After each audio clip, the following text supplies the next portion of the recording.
If your Philips Sonicare toothbrush won't charge or turn on, the issue is usually related to power delivery rather than total device failure.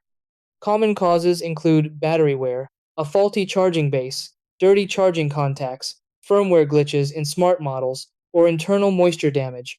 Start by testing the charging base in a different wall outlet and confirm the adapter's indicator light is working. Next, inspect the bottom of the toothbrush and the charging base contacts. Clean both carefully with isopropyl alcohol to remove toothpaste residue, mineral buildup, or corrosion. Make sure everything is fully dry before placing the brush back on the charger. If it still won't respond, try a standard reset. Leave the toothbrush on the charger for 24 hours, remove it, then hold the power button for 30 seconds. Place it back on the charger for another full 24 hours. For deeper issues, fully drain the battery until it won't power on, clean the contacts again, and charge uninterrupted for 48 hours. Smart models may require holding both the power and intensity buttons for 10 seconds to trigger a system reset. Routine cleaning and proper charging habits prevent most failures and extend battery lifespan significantly.